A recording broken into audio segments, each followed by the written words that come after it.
This is hardly a time for levity. Well, my cousin Dale was always fighting bad ideas. See, Dale loved Christmas. We used to call him Jingle Dale. He wanted Christmas to last all year long. He sure would scream out when his mama told him it was summertime and Christmas was 6 months off. Dale said that trust and the spirit of Christmas was destroyed by ideas being controlled by aliens wearing black gloves. These aliens would get Dale to do all kinds of things. Aunt Rudy told Dale that one day he would realize that the alien wearing the black gloves was him, and him alone. Dale was learning a hard lesson. It got so he'd stay up all night making sandwiches. Dell, what are you doing?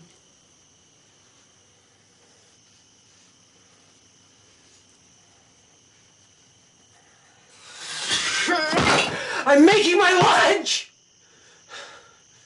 Mama told me Aunt Rudy, that's Dale's mama, found cockroaches in Dale's underwear. One time, she found Dale putting one big cockroach right on his anus.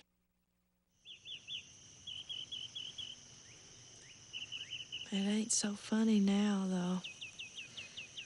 Dale disappeared. Nobody's seen him since.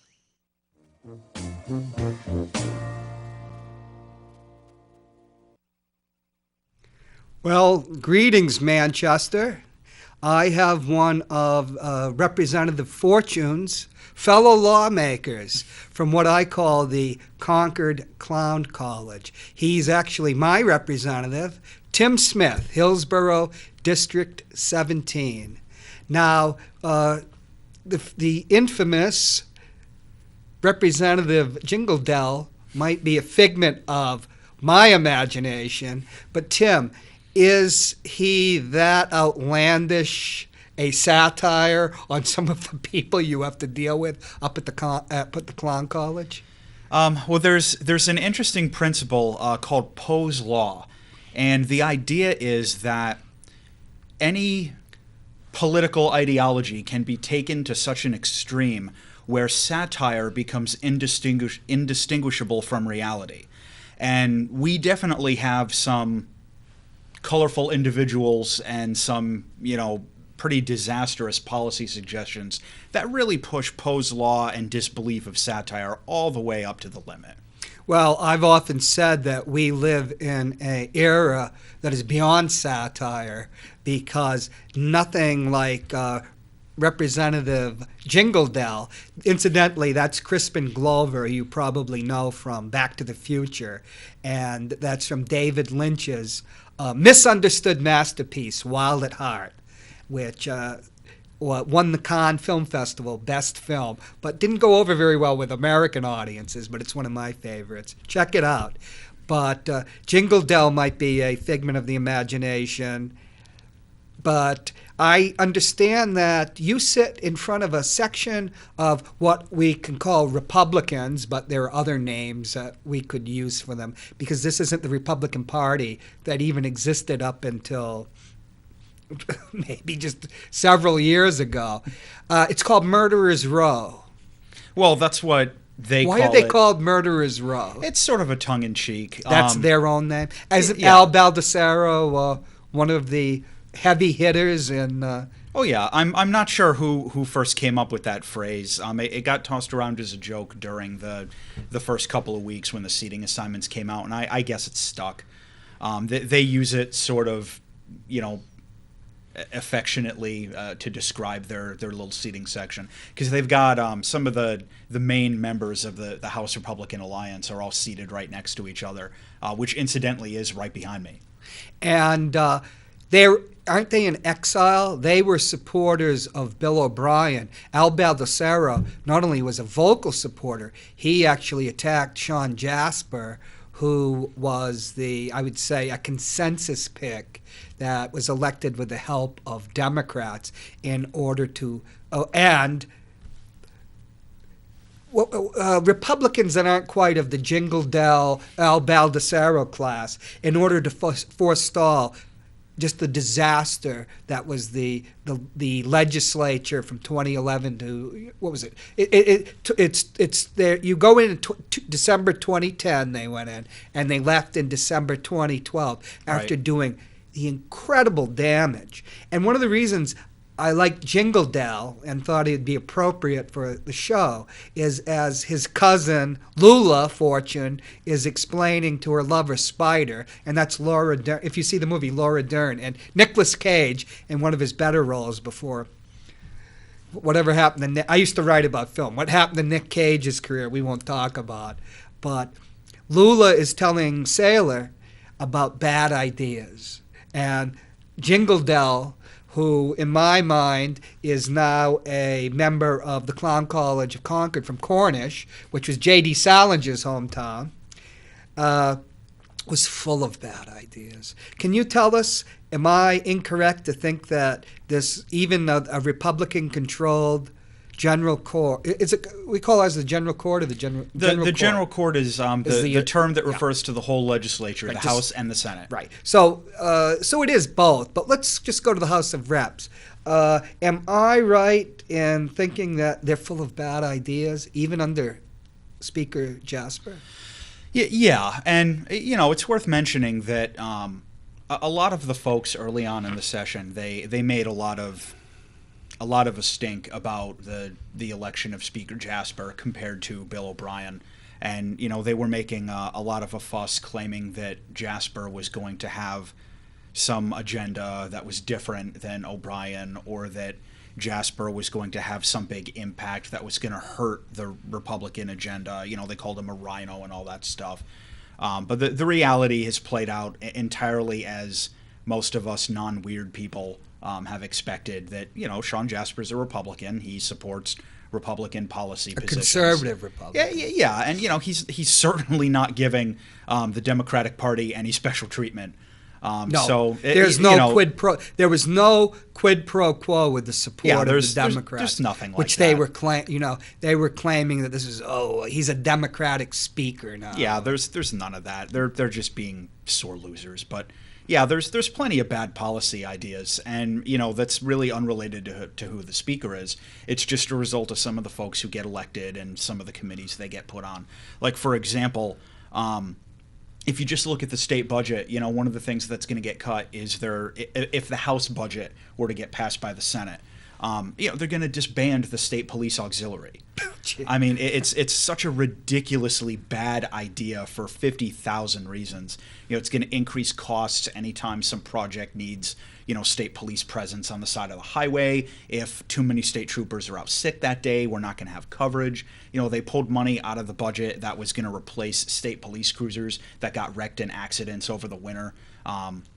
They have this idea, they promised they weren't going to downshift any costs from the state budget to the cities and towns. Now people are talking about how they want to take some of these red-listed bridges and some of these state roads that are in atrocious condition and just dump them down onto the municipalities and say, it's your problem, you deal with it, so that the cost of repairing it won't come out of the state budget, and they can claim that, they reduced expenses and all that nonsense. But in reality, now your local property taxes are going to go up by who knows how much, because all of a sudden your little town in rural New Hampshire in the middle of the woods and mountains is stuck with like a $12 million bill to repair some bridge that is critical for, local infrastructure.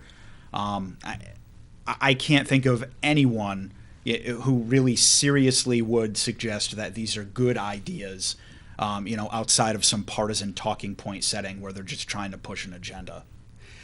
One thing, I had Maureen Mann, who was did you serve with her, Maureen Mann? Yep. Maureen Mann, who's up against a 19-year-old anarcho-libertarian financed by a Chicago multimillionaire who incidentally gave about over $1,300 to... Well, wait a minute. Don't the Republicans always complain about Chicago politics and they use it like it's some dirty word?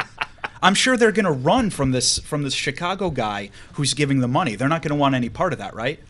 Right, but our opponents, Tammy Simmons and Dan Garthwaite, got over $1,300 from I this noticed that. one. I didn't find out till the Miscellany Blue, and I had Maureen Mann on the last 2 weeks. And we're going to talk about downshifting, but an interesting point. You know that I don't approve of the Clown College in Concord. I think we should have about 150 reps. I think they should be paid something like $45,000 a year, which is not that far out of what people get paid. We're not talking about California and assemblymen that get. When I was running, my ex from Los Angeles says, "Oh wow, there's a good career step," because she's thinking of her assemblyman who makes $90,000 a year, and virtually has an office and everything because he or she in her district has to handle constituent services for half million people or more. It's a different system there. So, oh no, it's not like that here. I think we should have a more professional legislature. But when I was talking to Maureen Mann, who comes from it was Deerfield, I believe. Yep. You could argue that the founding fathers of New Hampshire, of which my relatives were amongst, and I won't name their name in case some crazies go and desecrate their stones or something. But and we know certain crazies that live where my family's from that might do that, but we won't touch that. But their idea, I talked to Maureen Mann, was the 400 people, the citizen legislature. It gives representation to these small towns that otherwise might feel they're throttled by, legislators from Manchester or Nashua or Portsmouth, the big cities. But how does that work in 2015 when a 19-year-old is being financed by a Chicago multimillionaire? This is in no way an approximation of the voice of the actual people of that town. And this is the problem with unrestricted campaign, with the lack of campaign finance reform, one of your issues. Without campaign finance reform, it's distorting the system. It's distorting the state of New Hampshire. You just hit on the main problem right there. A lot of these candidates in different parts of the state, they're looking for the right way to sort of articulate this idea. New Hampshire politics for decades now, you could even say over a century, has been retail politics, door to door, knowing your neighbors, going to community meetings, constituent services. I can't even begin to tell you, how many times I've really gone out of my way to try and help out a constituent who's got in touch. Oh, I know that. And the majority of state reps will do that, But now, over the last 10 years or so, we've had a growing number of these candidates who are running for office because they want to serve and perform some Gilbertarian social engineering experiment rather than, to represent their district. And what you're seeing in Maureen Mann's case is a good example. Maureen's a great representative. She's served before. Yes. She's very big on constituent services. And, this young lady who's running against her is a college-age ideologue who doesn't have any real history or background in public service and is being funded by these out-of-state interests because she's promised to bring this, cutthroat social Darwinism sort of ideology into the State House. And which is getting her the financing Right. of libertarians from Chicago. Right. So what it's doing is this is playing out across a number of races, in the House, and it's slowly transforming New Hampshire state politics to be less about representing your district and representing your neighbors up the street and getting it more into, pandering to the special interest and all this stuff where these folks with money can control the representatives through financing. And I think that's a very dangerous direction.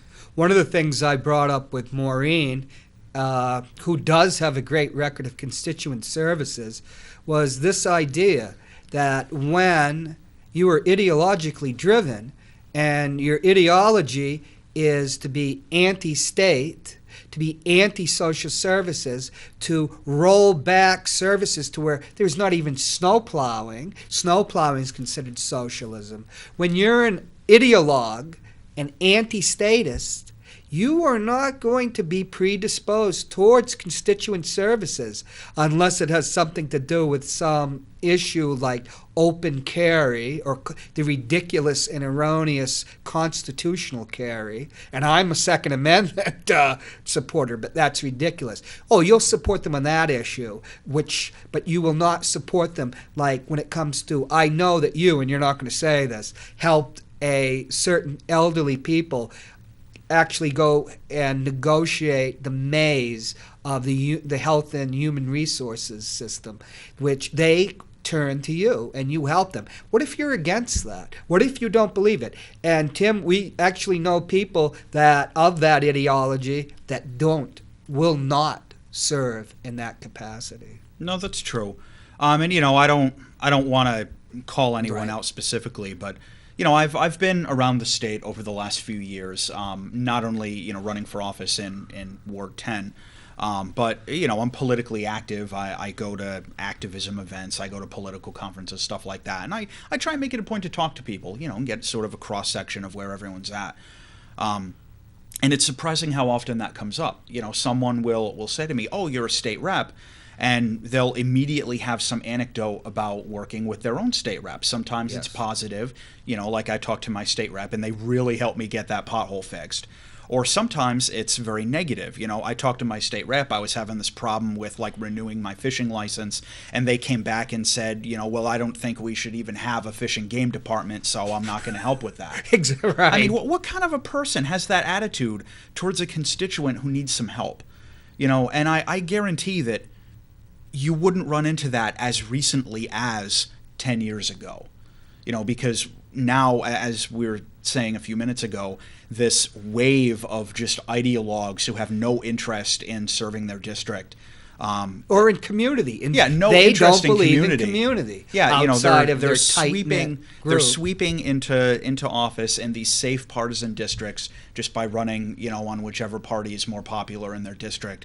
And it's a real problem. I mean, I think that it is a problem for the Democrats when you have people running under the Free State banner that are actually Republicans and whose campaigns that I know of that were stage managed by Republicans, but because their district, there is a scale, and you probably know it better than I. What is it? The congressional scale? It goes up to 10.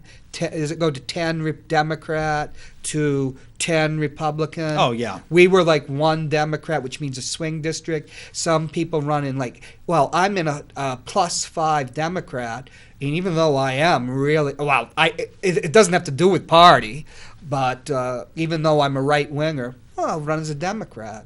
And that's a new phenomenon. And it's outrageous because in your caucus, I don't want to say they're traitorous or anything, but it's a problem for the Republicans as well, because a lot of these candidates who've cropped up over the last decade or so, they're not. I mean, they may vote with the Republicans a lot of the time, but they're not actually Republicans. Right, the Bill O'Brien, Sean because Jasper. You ran for office, and here in Manchester, when I was campaigning, I don't discriminate. I talk to the Republicans. I want to hear what they have to say. And, Republicans are interested in paving the roads and plowing the streets just like anyone else. They have different ideas about how we should pay for it, and they want to make sure it's not too expensive and everything else, and that's fine. And, Republicans who are regular people, which is most of them, are not represented by these, these ideological folks who are just running in these partisan districts. And I don't want to say they're misrepresenting what they're all about, but I'm not entirely sure people realize what they're doing once they get up to Concord after the election. And Tim, I had to smile when you said that, because when we were on the hustings together, and I think you found out it was better not to expose me to any Republicans, right? Good old hot-headed Hoppy. Oh, look at this picture of that jackass from they didn't say that, but Ted Cruz. I'm colorblind, but I'm sure I turned 6 shades of red and steam coming out. You became animated. Well, we only have about 6 or 7 minutes left. I don't think we have time for campaign finance reform. We can always get back to that. John, can you show those photos? I saw Jeb Bush. Isn't that a great picture? If you see it, there he is, Clinton country. Hillary was there. Well, it's a good pose for Jeb. Can you show the other one? If you see over to the right, there's his brother, and at the extreme left is his father. I'm going to say that's one formidable man. I'm going to describe that's the New Hampshire Institute of Politics up at St. A's, where I played as a child. That used to be the National Guard Armory. Yep. And that is a killing floor. In the slaughterhouse, that's a killing floor. I saw Perry of Texas. Rick Perry immolate himself right on that floor when he's talking about, yeah, and then, when they're 21, the kids can go vote. And that's a killing floor. Jeb Bush, a formidable candidate that made me kind of reassess my stand on Hillary Clinton. But that I'd like to, you actually met Hillary Clinton recently. I did. Can you tell us about that? Yeah, she had a meet and greet for state legislators the other day up at the Democratic Party headquarters in Concord. Right. So it was an opportunity for a number of state reps. There was at least one state senator there. Councilor Pappas was there, just to sort of see what she's all about, hear what she had to say, chit-chat for a few minutes, in an informal setting. It was an interesting experience. Did you get any one-on-one time with her? Very briefly. I was hoping to get a few minutes, but it ended up being just a very brief exchange. I asked about Wall Street reform. Got a generic-ish answer. I think that she seems to at least understand that, hey, there's a problem here. And that's more than we can say about the candidates on the other side, unfortunately. We got 3 minutes left. I'd just like to say Hillary is financed by Wall Street, and she has a problem, all right. It's with progressive Democrats like us who'd like to see Liz Warren's name on the ballot. And we got a couple minutes left. What would you like to say to the audience? You have I like to say you have a camera over there. Is there anything you'd like to say to them, or you can just say it to me? What is the major issue you're confronting right now, other than campaign finance reform, which we'll have you back on the show to talk about? Well, I think the biggest issue we're all working on right now is the budget and finances for the state. There's a casino bill that just came out of the committee with an ought-to-pass recommendation. We're going to be voting on that next week.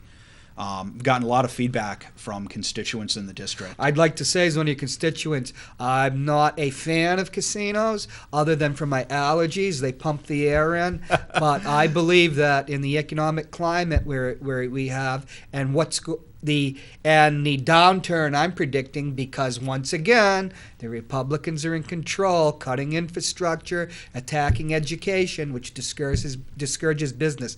If I'd been elected, I'd be strongly supporting it, where I was equivocal last time, and I would be supporting it because we need that revenue.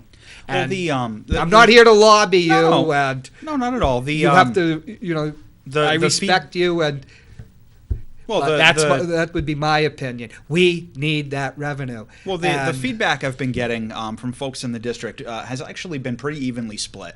It's been around 20 people, who've got in touch saying that they really like it, and about 20 people saying that they really don't like it. With Massachusetts having a casino, see, to me that's a real game changer. Well, it adds another element of dynamics. I mean, last term I voted against the casino bills. But after careful thought, I know. Yeah, I know how you deliberate. My concerns are not philosophical. My concerns are technical. Yes. And I have some concerns with the current casino bill that are technical, and they may get addressed through an amendment. Yes. I've heard talk of at least 3 or 4 floor amendments that people are going to try and propose to the bill when it comes up next week, and there's no way to predict, what amendments will pass, what amendments will fail. Gambling is always, if you pardon the pun, it's a roll of the dice. It really is. In the house up in Concord. So. I'll just tell you, we could go on for the whole show. There's plenty of gambling going on right now, and I could tell you stories. I could tell you politicians. I could the whole shebang. But we really don't have time. Would you like this egg I got from the Jeb Bush? we'll leave that better left unsaid about that. But Tim, I'd like let me just tell you, Manchester, this man reads every bill. He's extremely serious about this. He's in the clown college up there, but he's no clown. He should be one of the 150. I would like to say professional, at least pro-am, you know. I used to live near Pebble Beach. There is pro-am. Well, you know, we get $100 per year. That's plenty. And everybody said on the hustings, you get what you pay for. But it's time to sign off now, Tim. And we'd like to end with a little tribute to the Clown College in Concord. Present company accepted. Roll it, John. Hardly a time for levity.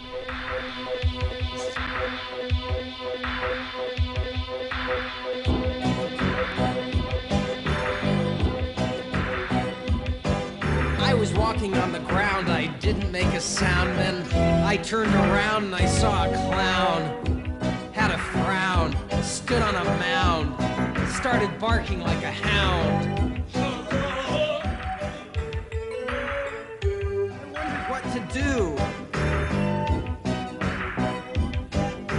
I didn't know what to think, so I got a drink. And then I showed it something that was round. Then it died, smiled, fell on the ground. Thinking back about those days with the clown, I get teary-eyed and really snide. I think that deep down, I hated that clown, but not as much as Mr. Farr. I'm gonna go smoke a cigar.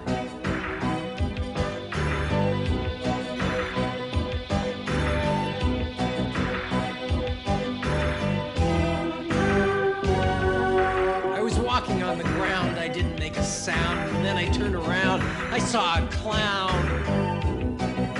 Clown. Clowny clown, clown. Ha ha.